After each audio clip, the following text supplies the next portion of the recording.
Mantan Ketua KPK Abraham Samad diperiksa penyidik Polda Metro Jaya sebagai saksi terlapor dalam kasus ijazah palsu Jokowi. Pemeriksaan ini berkaitan dengan konten ijazah Jokowi yang dibahas di podcast YouTube milik Abraham Samad. Samad diperiksa penyidik Polda Metro Jaya selama hampir 10 jam dengan 56 pertanyaan. Dalam pemeriksaan ini, penyidik lebih banyak menanyakan tentang isi podcast terkait wawancara Samad dengan Roy Suryo, Rismon, dan Rizal Fadila. Abraham Samad menegaskan akan tetap mengikuti proses hukum, namun mengingatkan agar penegakan hukum tidak digunakan untuk membungkam sikap kritis dan mempersempit ruang demokrasi.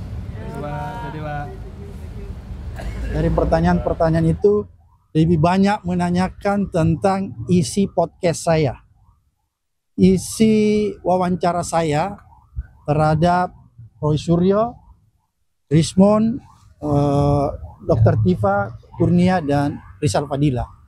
Jadi hampir sebagian besar pertanyaan diarahkan ke sana. Ada upaya untuk membungkam kebebasan berpendapat, kebebasan berekspresi, dan sikap kritis. Informasi lainnya, Saudara, Menteri Hukum Supratman Andi Aktas meminta maaf dan mengakui kelalaian dalam pengawasan distribusi royalti. Supratman sepakat untuk mendorong audit pada Lembaga Manajemen Kolektif Wahana Musik Indonesia atau WAMI terkait masalah distribusi royalti yang dialami musisi Ari Lasso.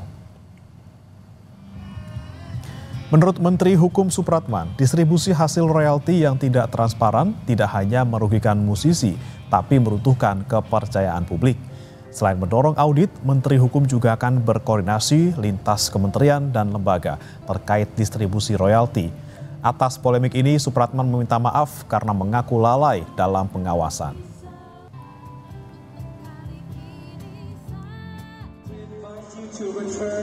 Seorang dokter di RSUD Sekayu, Kabupaten Musi, Banyuasin, Sumatera Selatan dipaksa membuka masker oleh keluarga pasien. Buka jelasin. Apa kamu?